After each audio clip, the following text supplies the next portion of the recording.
On Global TV AM News, Independent National Electoral Commission denies releasing 2027 election timetable. In business, Nigeria's medical tourism spending drops by 96.2%. On the foreign scene, United States captures Maduro after airstrikes in Venezuela. In sport, Confederation of African Football appoints Cameroon, Tunisia referees for Nigeria versus Mozambique AFCON clash. Hello and welcome to all of you in Nigeria and around the world to AM News on Global Television, coming to you live from the nation's capital, Abuja. I am Obong Osoro. A quick reminder, Global Television is on DSTV channel 365 and Star Times channel 276. The Independent National Electoral Commission, INEC, has dismissed reports claiming it has released the timetable and schedule for activity for the 2027 general elections, describing the information as false and misleading. In a statement by the Chief Press Secretary to INEC Chairman Adedayo Oketola, the Commission said it operates strictly within the law, noting that Section 28, Subsection 1 of the Electoral Act 2022 requires a notice of election to be published not later than 360 days before the poll. INEC assured Nigerians that the official timetable will be released in due course through its verified channels and urged the public to disregard the fake reports. A faction of the African Democratic Congress loyal to its national chairman, Nafiu Gombe, has released guidelines for its congresses and national convention for the 2025-2026 political year. The faction disclosed that its National Working Committee convention is scheduled to hold between February 13 and 15, 2026 as part of efforts to strengthen internal democracy and reposition the party. The announcement comes after the faction disowned the reported defection of former Labour Party presidential candidate Peter Obi, insisting that the registration violated the party's constitution.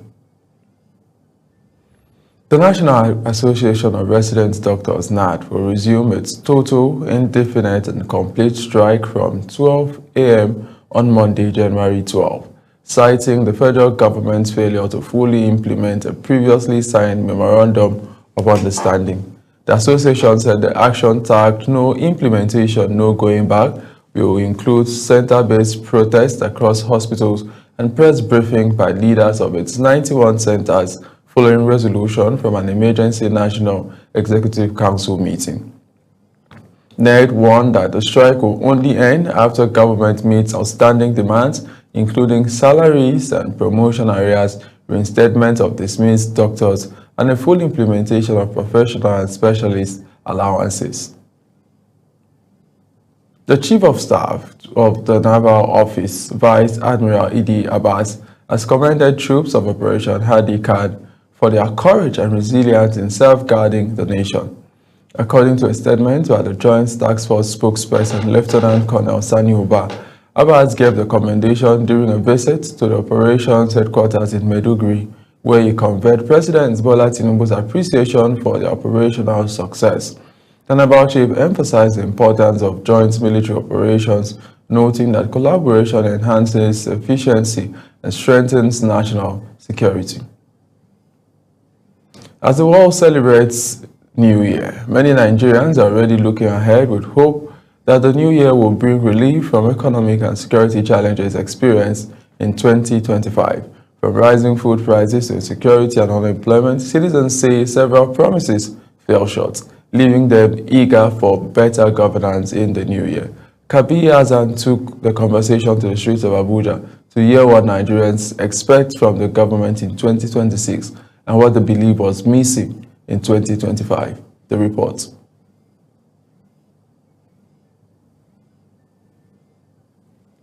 We'll bring you that report now. In the nation's capital, 2025 was a year marked by hardship, high inflation, insecurity, poor power supply, and unemployment dominated daily conversations as families struggled to cope with the rising cost of living. On the streets of Abuja, Nigerians say their expectations from the government in 2026 are shaped largely by the gaps they faced in 2025. Our first priority is one, security, safety of the citizens. Understand? We have faced a lot of challenges the past year 22-25. Expectation is very high as a Nigerian, as far as I'm concerned. But the government has to do a lot. They need to do a lot if they want to ensure that the insecurity is put to an end. A lot of expectation. Issue of we have had a lot of challenges in the aspect of insecurity, and thank God recently we have seen the handwork of the government. There are a lot of improvement in tackling insecurity. While some Nigerians are calling for stronger economic policies, others want improved security, better infrastructure, and affordable food prices. Many insist that the governance in 2026 must focus on the welfare of ordinary citizens rather than political promises. Is to empower the military, empower the security. We are not going analog. The world have gone digital. You can't fight insecurity by using PACO that are using here. America, they release one missile. See what happens. So we need empowerment. We need to empower our security, the military. Just use technology to fight insecurity. If the political will is there, even you and I can make a change. There are so much that we need the government to work on in the aspect of hardship. Things are very, very hard, extremely hard. As Nigeria steps into 2026 with cautious optimism, their message remains clear: leadership must translate promises into action. For many, the hope is that the lessons of 2025 will guide better decisions, restore public trust, and deliver tangible improvement to everyday life. Kabir Hassan, reporting for Global TV News. The Niger State government has approved the reopening of selected public and private schools across the state from Monday, January 12, 2026, following security assessment and consultations. The decision, announced in a statement by the Commissioner for Basic and Secondary Education, Adiza Mohammed, was approved by Governor Omar Bago to ensure continuity of learning while prioritizing safety.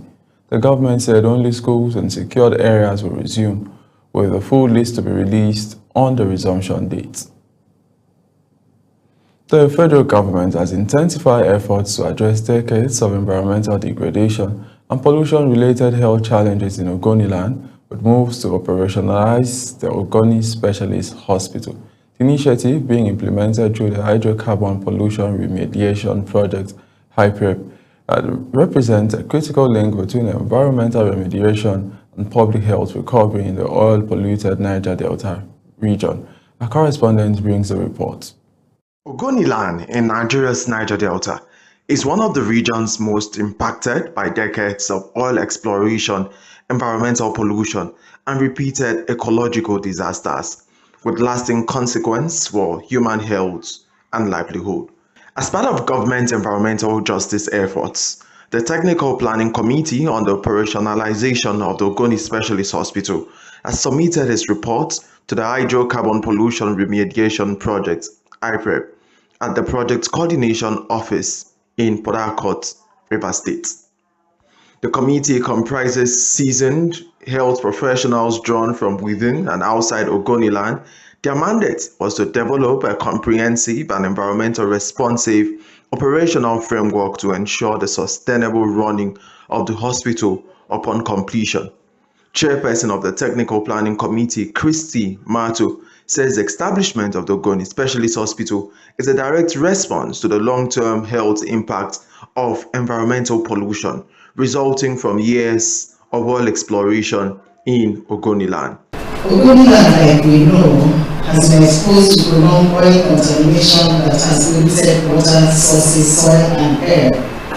The consequences have caused a complex mix of direct environmental poisoning and socio-economic issues. Project coordinator of HYPREP, Nedi Barini Zabi, disclosed that the construction of the Ogoni Specialist Hospital has reached 78.2% completion, noting that the technical committee was established to provide a clear and sustainable operational pathway for the facility.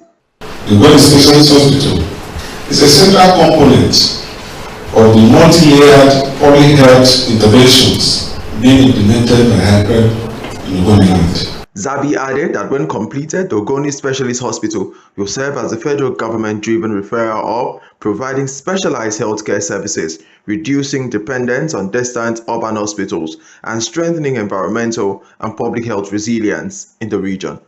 The federal government says the project represents a deliberate policy step in linking environmental cleanup with public health recovery, as Ogoniland continues on a path of environmental restoration, health rehabilitation, and improved quality of life. Ubong Osoro for Global Television News. The Nigerian Meteorological Agency (NIMET) has forecast dew herds and sunshine across the country from Saturday to Monday.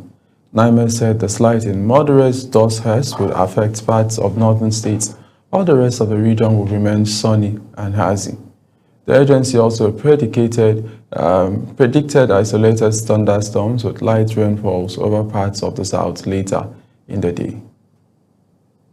Festivities in Abuja continue as many usual busy roads remain dry, with limited vehicular movement and fewer people on the streets. A correspondent says many residents are still spending quality time with family and friends. The report.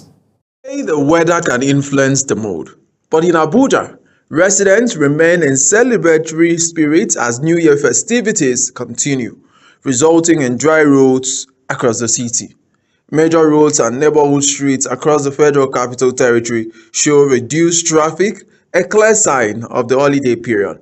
Speaking with Global Television, Abdurrahman Mohammed said many residents are still visiting family and friends and gathering at relaxation spots to enjoy the new year. Yes, usually it's not a working day, it's a day people are supposed to rest. Some residents say the reduced traffic and dry roads have made movement easier for those with vehicles, although it has been a bit difficult for people waiting for taxis to find transportation. People are still celebrating the new year. This is the New Year season, and several Abuja residents have traveled out. And then the few ones that remains are either indoor or just strolling around. As the New Year celebration continues, Abuja residents remain hopeful and optimistic that by Monday, activities will be back to normal. But for now, the celebration continues. Ubong Osoro for Global Television News. Lagos State Governor Babajide Sanwo-Olu has confirmed that 8 persons died in the Christmas Eve fire incident in the 22-story building, Great Nigeria Insurance Building on Lagos Island. During a visit to the site, the governor said 13 persons were rescued alive, while 5 victims have been identified and 3 others remain unrecognizable pending DNA tests. Sanwo-Olu ordered safety assessment of surrounding structures and warned that buildings failing integrity tests would be demolished. Kidnappers holding the Oniwo of Afin, Oba Simeon Olanipeku, his son and other residents in Kwara State, have demanded a total of 450 million naira for their release. The Kwara State South Joint Community Security Watch Network coordinator Olainta Oyuzuba confirmed that 150 million naira was demanded for the monarch and his son, while 300 million naira was requested for 8 other abductees. The monarch was abducted on December 31st when gunmen invaded his palace in Ifelodo local government area. Ondo State Police Command has arrested 2 suspected ritualists in Ije-Oluji town following intelligence-led operations by SWAT's technical team. Police spokesperson DSP Abayomi Jomo said suspects, a 53-year-old woman and a 28-year-old son, were arrested while a 10-year-old boy, allegedly intended for the ritual, was rescued. Jimo added that the suspects are in custody and will be charged to court after investigations. You are watching the live broadcast of AM News. When AM News returns, United States captures Maduro after airstrikes in Venezuela. Details coming shortly, plus business and sports stories on the other side of this break. Please do stay with us.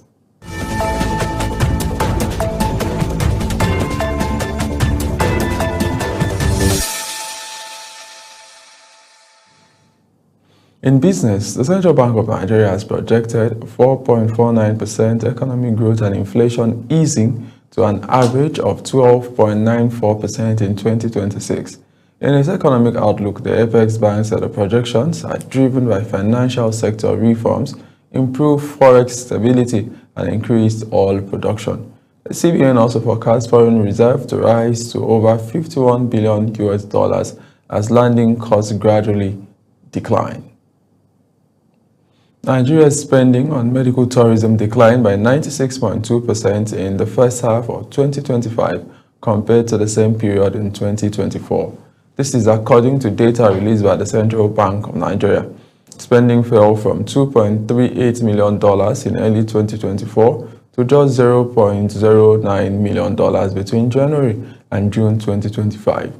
The data shows a sharp difference in $2.29 million year-on-year. The Nigerian Airspace Management Agency has assured air travelers that flight operations remain safe despite Harmattan heats affecting visibility.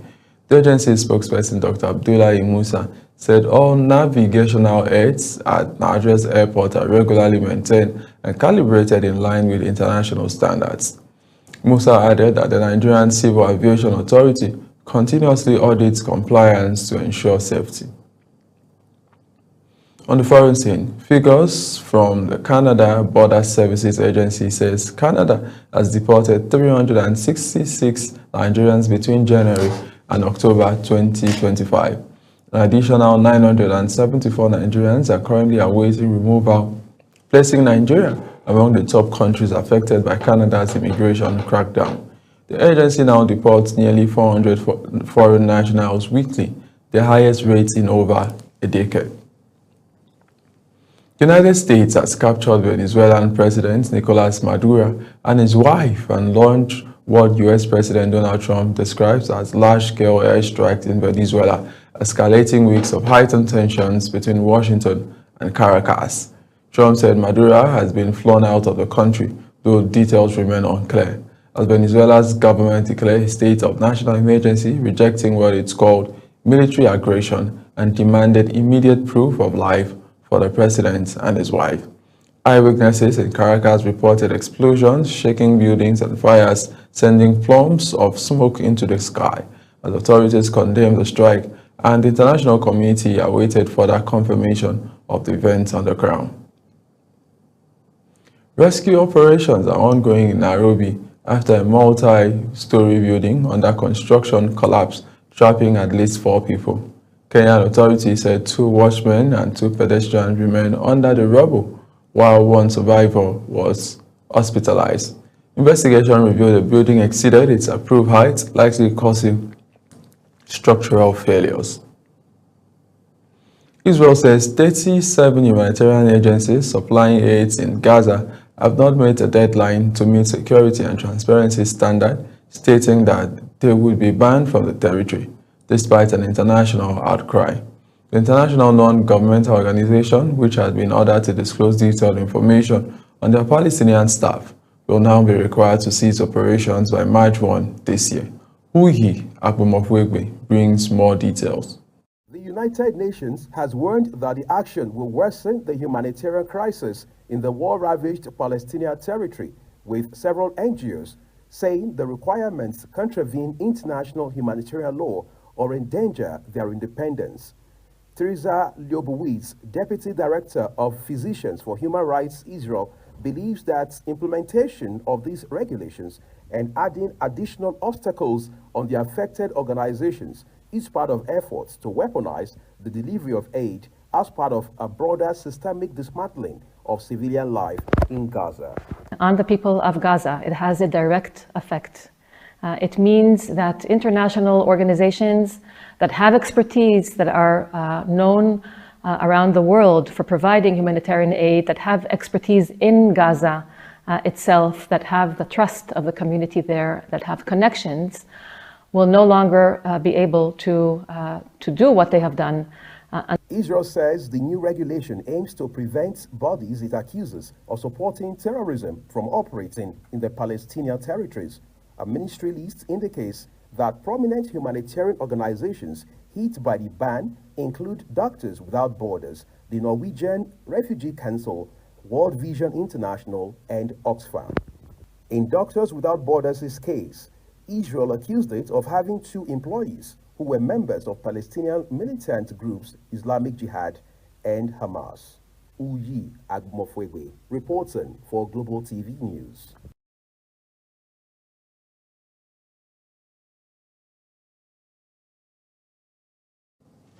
In sports, the Confederation of African Football has appointed a mixed officiating team of 3 Cameroonians and 2 Tunisians for Nigeria's round of 16 clash with Mozambique at the ongoing AFCON 2025 in Morocco, with Abdul Abdel Marifa named as center referee.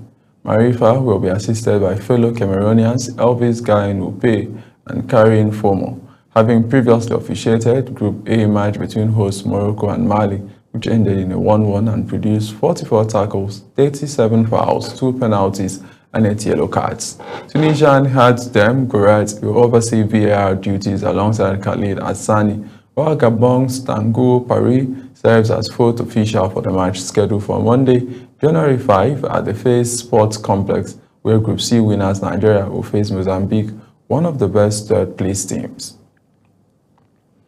Ademola Lookman has finished as the highest-rated player of the group stage at the 2025 African Cup of Nations in Morocco, with rating by WhoScored placing 3 Super Eagles players Lookman, Samuel Chukwueze and Wilfred Ndidi among the tournament's top 10 performers. Lookman topped the ranking with an average rating of 8.36 after recording 4 direct goals contribution in Nigeria's win over Tanzania and Tunisia, performances that helped the Super Eagles alongside Algeria finish the group phase with a perfect win record. The Atalanta forward was rested for the final group match against Uganda and was later named in CAF's group stage best 11, while Nigeria's coach Eric Chile emerged as the best coach of the opening round. A Shagamu Magistrate Court has adjourned until January 20, 2026 the case against Adeniyi Mobolaji Kayode, the driver involved in the accident that killed 2 close associates of former heavyweight boxing champion Anthony Joshua. Ogun State Police Command said Kayode was arraigned on Friday over December 29, 2025 clash near Danko along Lagos-Ibadan Expressway, which claimed the lives of Kelvin Lateef Ayodele, 36, and Sina Gama, 36, both members of Joshua's training team. Police sources disclosed that Kayode, a member of Joshua's Nigeria's logistic unit, was allegedly speeding when a tire burst during an overtaking maneuver, causing the Lexus SUV to lose control and crash. As Global TV AM News comes to an end, let's take a look at our top stories. The Independent National Electoral Commission has dismissed reports claiming it has released timetable and schedule for activity for the 2027 general elections, describing the information as false and misleading. In business, Nigeria's spending on medical tourism declined by 96.2% in the first half of 2025 compared to the same period in 2024. Referring to the United States have captured Venezuelan President Nicolas Maduro and his wife and launched what U.S. President Donald Trump described as large-scale airstrike on Venezuela. And in sports, the Confederation of African Football has appointed a mixed officiating team of 3 Cameroonians and 2 Tunisians for Nigeria's round of 16 clash with Mozambique at the ongoing AFCON 2025 in Morocco. And that's it on AM News. A quick reminder, Global Television is on DSTV channel 365 and StarTimes channel 276. Kindly do follow us across all social media platforms now showing on your screen using @Global TVNG. I am Ubong Usoro. Bye for now.